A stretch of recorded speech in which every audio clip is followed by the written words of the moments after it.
Kadang, yang paling menakutkan bukanlah apa yang terlihat, tapi apa yang diam di kegelapan. Selamat datang di malam sunyi. Kamu percaya, kalau ada pesta pernikahan yang cuma diundang orang-orang terpilih? Bukan di gedung mewah, bukan di taman indah, tapi di pantai yang ombaknya tak pernah tidur. 2 tahun lalu, aku menerima undangan itu, dari seseorang yang bahkan bukan manusia. Dan malam itu, aku melihat sendiri, bagaimana seorang teman hilang di depan mataku. Dan sampai sekarang dia belum pernah kembali. Namaku Dimas.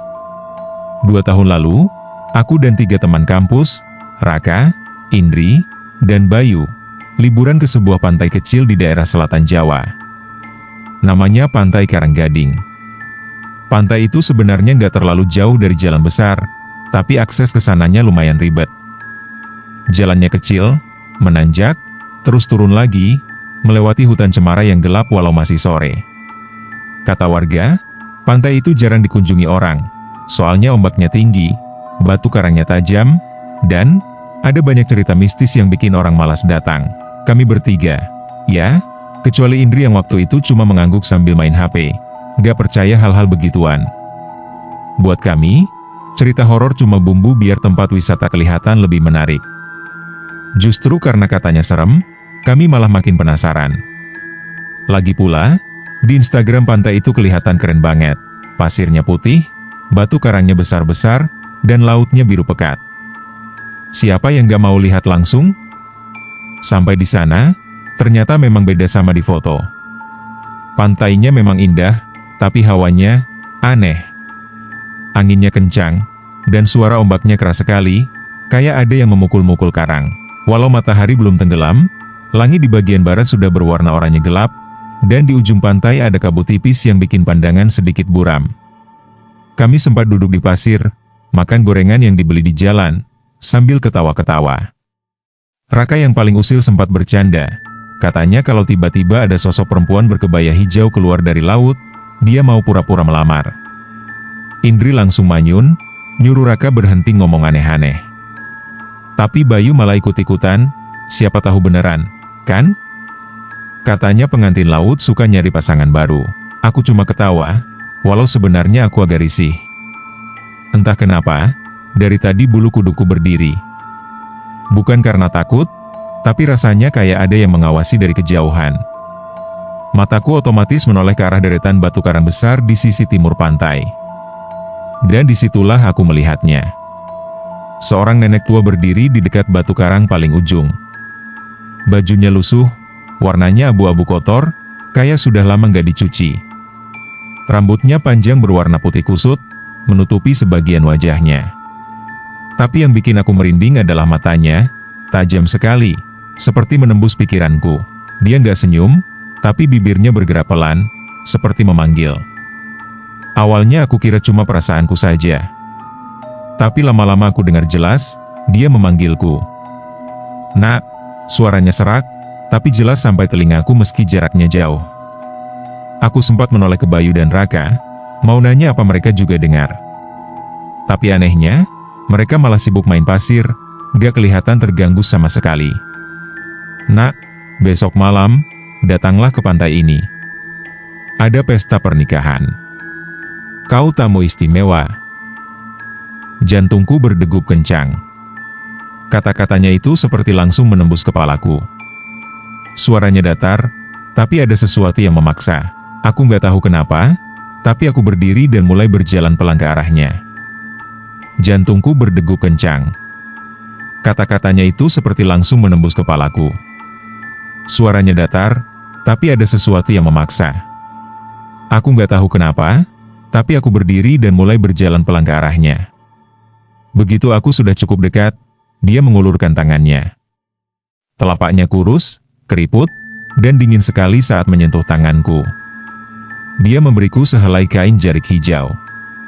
Kain itu tebal, tapi sentuhannya aneh, dingin, basah, tapi bukan basah air laut. Lebih mirip dingin batu yang disiram embun malam. Aku nggak sempat bertanya banyak. Begitu kain itu ada di tanganku, nenek itu mundur perlahan, langkahnya seolah menghilang ke balik batu karang. Dalam hitungan detik, Dia lenyap, padahal di belakang batu itu cuma ada ombak besar yang menghantam. Aku kembali ke teman-temanku dengan wajah bingung. Bayu langsung melihat kain di tanganku. Dari mana lo dapat itu? Tanyanya sambil nyengir. Nenek tua di sana yang ngasih, jawabku, masih setengah gak percaya dengan apa yang baru saja terjadi. Lah, di sana kosong, dim. Lo gak capek abis naik motor? Jangan halu deh, kata Raka sambil ketawa. Aku menoleh lagi ke arah batu karang, dan memang, kosong. Nenek itu sudah benar-benar gak ada. Bayu mengambil kain itu dari tanganku, memeriksanya sebentar, lalu bilang, mungkin itu nenek-nenek gila. Ya udah, taruh aja di tas.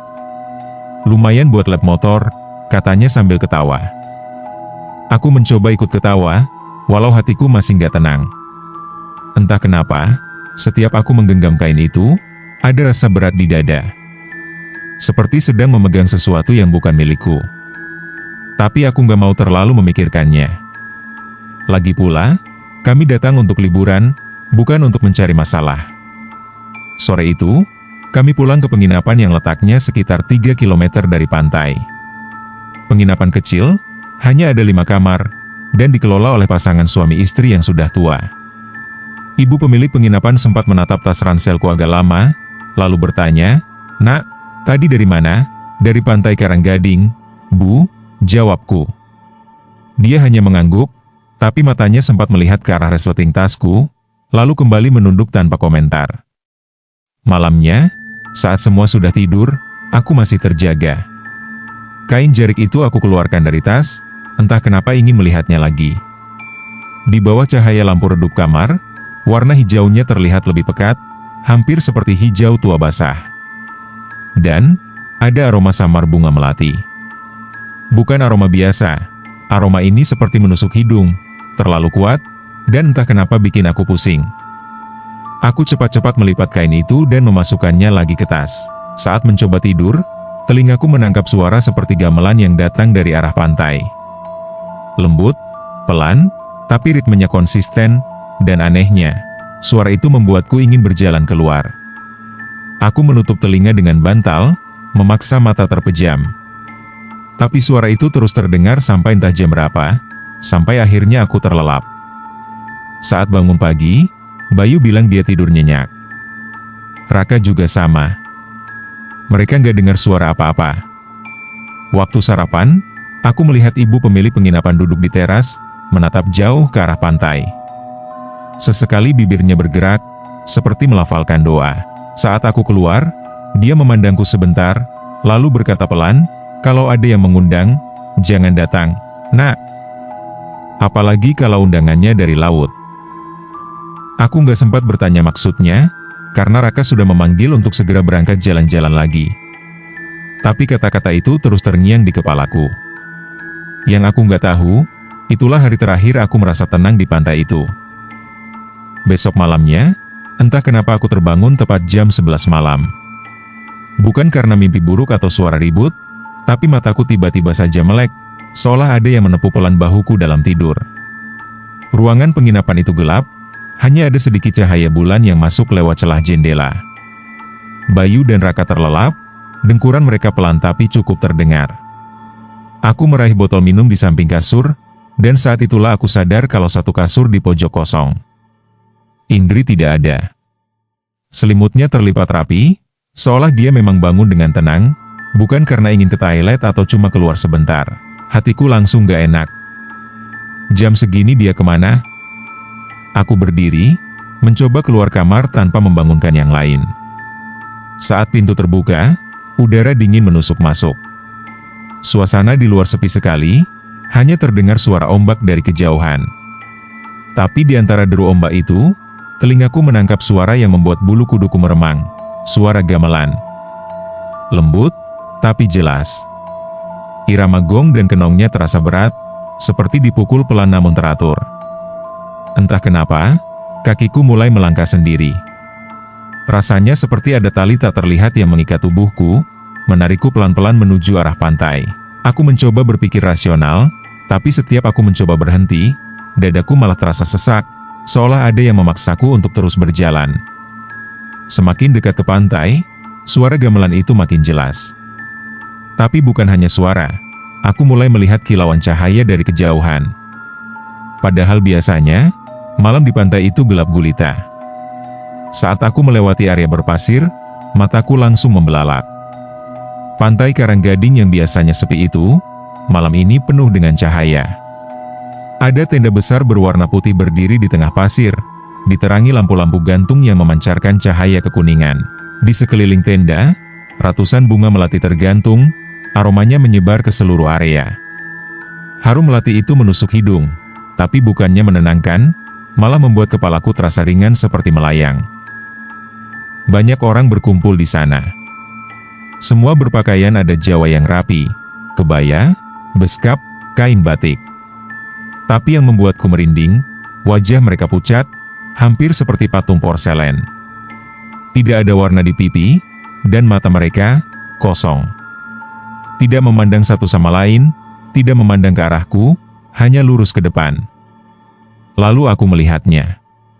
Di tengah panggung kecil yang dihiasi janur kuning dan bunga melati, berdiri seorang wanita yang tidak mungkin manusia biasa. Kulitnya putih seperti sinar bulan, rambutnya hitam panjang terurai sampai pinggang, dan ia mengenakan kebaya hijau dengan hiasan emas yang berkilau setiap kali terkena cahaya lampu. Matanya hitam pekat, bibirnya merah, dan senyum yang indah tapi membuat tubuhku membeku. Dan di sebelahnya, berdiri Indri. Teman kami yang hilang dari penginapan itu kini memakai kebaya pengantin putih lengkap dengan hiasan kepala. Dia tampak cantik, tapi wajahnya kosong. Matanya tidak memancarkan keceriaan, hanya pandangan datar seperti patung. Tangannya terlipat rapi di depan perut, dan di bibirnya ada senyum tipis yang terasa salah. Wanita berkebaya hijau itu memandangku. Sorot matanya menembus langsung ke jantungku. Senyumnya makin lebar, lalu dia berkata dengan suara yang tidak keras, tapi entah bagaimana terdengar jelas di tengah suara gamelan dan debur ombak. "Kau datang, sekarang, kita lengkap." Begitu kata-kata itu keluar, angin pantai berhembus kencang sekali, membuat lampu-lampu di tenda bergoyang. Ombak yang tadi hanya terdengar kini mulai menggelegar. Suaranya keras, seperti ribuan liter air menghantam batu karang sekaligus. Lalu kejadian itu dimulai. Satu persatu orang yang ada di pesta itu, berjalan perlahan menuju laut. Langkah mereka pelan, teratur, seperti sedang menuruti perintah tak terlihat. Tidak ada yang berbicara. Tidak ada yang menoleh. Mereka hanya berjalan ke arah ombak, dan begitu kaki mereka menyentuh air, tubuh mereka terus maju sampai akhirnya tenggelam. Aku terpaku, mataku tidak bisa berpaling. Wanita berkebaya hijau itu tidak ikut bergerak, dia hanya berdiri sambil tersenyum ke arahku. Dan Indri, ya Tuhan, Indri juga mulai melangkah ke arah laut. Kebaya putihnya tertiup angin, rambutnya jatuh menutupi separuh wajahnya. "Indri," teriakku, mencoba berlari ke arahnya. Tapi entah kenapa, kakiku seperti menapak di lumpur. Setiap langkah terasa berat, napasku tercekat, dan di telingaku suara gamelan berubah menjadi dentingan yang aneh, seperti suara logam dipukul di bawah air. Indri menoleh sekilas. Senyum itu, bukan senyum teman yang aku kenal. Itu senyum yang kosong, dingin, dan pasrah. Tanpa mengucapkan apapun, dia melanjutkan langkahnya ke dalam ombak. Tubuhnya masuk perlahan, air laut membasahi kebaya putihnya. Saat ombak besar datang, dia tidak berusaha melawan. Air menutup kepalanya, dan dia menghilang. Aku berlari ke bibir pantai, tapi tidak ada siapa-siapa. Semua orang yang tadi ada di pesta itu sudah lenyap, hanya menyisakan ombak yang terus berdebur keras. Tidak ada jejak kaki, tidak ada kain basah, tidak ada suara selain laut yang bergemuruh. Di tengah kepanikan, aku menoleh kembali ke arah panggung. Panggung itu hilang. Tidak ada tenda, tidak ada lampu, tidak ada bunga melati. Pantai itu gelap seperti biasa, hanya diterangi cahaya bulan pucat. Aku berdiri sendirian di pasir, napas terengah-engah, dan di tanganku aku sadar aku menggenggam sesuatu. Kain jarik hijau. kain yang diberikan nenek tua itu kemarin sore. Tapi sekarang kain itu basah kuyup, meneteskan air laut, dan aroma melatinya semakin kuat. Aku tidak ingat bagaimana caranya aku kembali ke penginapan malam itu. Rasanya seperti berjalan dalam kabut. Yang aku ingat hanyalah setiap kali aku memejamkan mata, wajah Indri muncul tersenyum di bawah air. Aku lari sekencang-kencangnya dari pantai, napasku hampir putus, tapi seolah jarak ke penginapan itu nggak pernah berkurang. Setiap kali aku menoleh ke belakang, aku merasa seperti ada sesuatu yang mengikuti. Bayangan panjang bergerak di pasir, padahal tidak ada orang. Angin kencang terus mendorongku dari belakang, membuat langkahku terhuyung-huyung. Begitu sampai di penginapan, aku hampir menendang pintu kamar karena panik. Bayu dan Raka langsung bangun, wajah mereka kaget melihat aku terengah-engah. "Dim, lo kenapa?" tanya Raka, matanya lebar. "Indri. Dia ke pantai. Gue lihat sendiri dia." Belum sempat aku menyelesaikan kalimat, Bayu memotong dengan ekspresi heran. "Indri? Dari sore tadi dia nggak ikut kita, katanya mau pulang ke Jakarta duluan. Lo mabuk laut kali?" Darahku terasa berhenti mengalir. "Apa maksud lo? Kita tadi berenam. Dia ada sama kita waktu sore." Suaraku meninggi tanpa sadar. Raka dan Bayu saling pandang. "Dim, dari sore yang ikut ke pantai cuma kita bertiga. Indri nggak ada. Bahkan kemarin dia udah bilang mau balik duluan karena ada urusan keluarga." "Lo nggak ingat?" kata Raka, nada suaranya serius kali ini. Aku terdiam, kepalaku terasa pusing, tapi ingatan tentang Indri malam ini terlalu nyata. Aku melihatnya, aku mendengar suaranya, aku bahkan bisa mencium bau melati dari rambutnya yang basah. Itu bukan mimpi. Bukan halusinasi. Aku berlari ke tas dan membuka resleting. Kain jarik hijau itu masih ada di dalamnya, tapi sekarang sudah kering, seolah tidak pernah terkena air laut. Aku mengangkatnya, mencoba menunjukkan ke mereka. Ini bukti kalau gue nggak bohong. Kain ini dari nenek-nenek di pantai kemarin, dan Indri." Bayu memotong, "Ya ampun, Dim, kain ini bisa aja lo ambil dari mana aja. Jangan bikin gue takut deh. Udah, kita tidur aja. Besok lo juga lupa." Malam itu aku tidak tidur sama sekali. Setiap kali aku memejamkan mata, aku melihat ombak besar menelan Indri. Aku mencoba menghubungi HP-nya, tapi tidak aktif. Semua media sosialnya juga tidak ada aktivitas.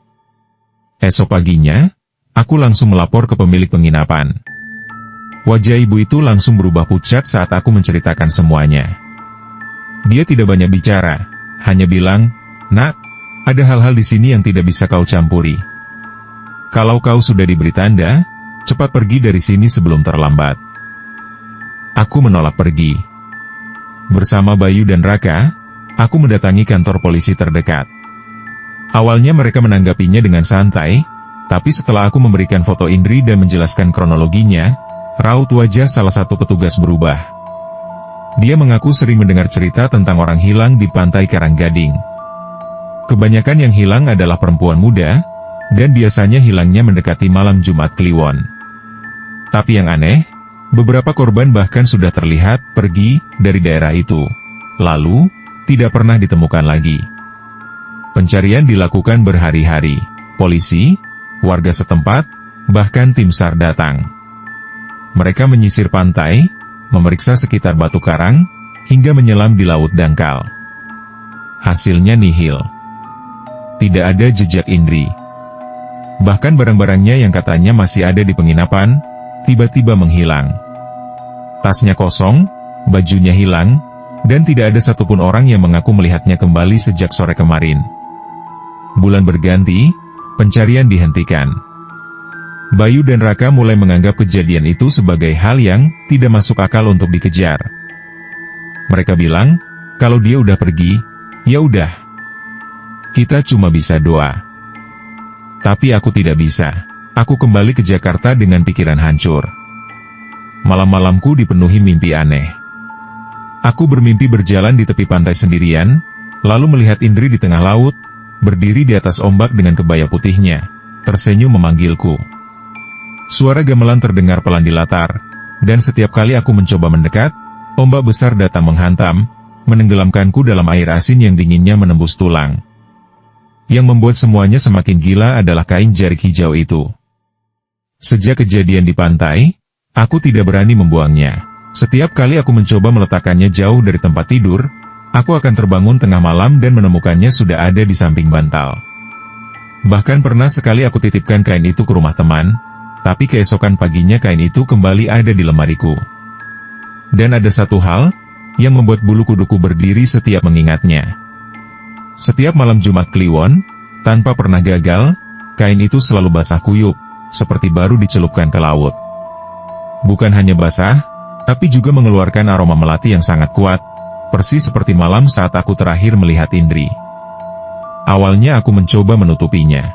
Aku tidak cerita ke siapapun, bahkan ke keluarga. Tapi lama-kelamaan, aku merasa ada sesuatu yang mengawasi setiap aku memegang kain itu. Pernah suatu malam, aku duduk di kamar sendirian sambil menatap kain itu di atas meja. Lampu kamar berkedip-kedip, dan dari sudut pandangku, aku melihat bayangan rambut panjang menyapu lantai di belakangku. Saat aku menoleh, tidak ada siapa-siapa. Tapi aroma melati langsung memenuhi ruangan. Aku mulai mencari informasi. Dari beberapa forum dan cerita orang-orang tua, aku baru tahu kalau kain jarik hijau sering dikaitkan dengan tanda dari penguasa Laut Selatan. Orang yang menerimanya dianggap tamu istimewa, tapi bukan dalam arti yang baik. Itu berarti orang tersebut akan dipanggil untuk menghadiri pesta pernikahan di bawah laut, dan tidak semua yang diundang bisa kembali. Sekarang, sudah 2 tahun sejak kejadian itu. Tidak ada kabar dari Indri. Semua teman kampusku mulai jarang membicarakannya, seolah-olah melupakannya adalah cara terbaik untuk melanjutkan hidup. Tapi aku tidak bisa. Setiap malam Jumat Kliwon, aku masih terjaga sampai larut. Dan seperti biasa, kain itu akan basah, aroma melati akan mengisi kamar, dan di sela-sela suara kipas angin, aku kadang mendengar samar-samar suara gamelan. Kadang aku bertanya-tanya, sampai kapan aku bisa menolak undangan itu? Karena di lubuk hatiku yang terdalam, aku tahu, cepat atau lambat, mereka akan datang menjemput. Dan ketika saat itu tiba, aku tidak yakin aku bisa kembali.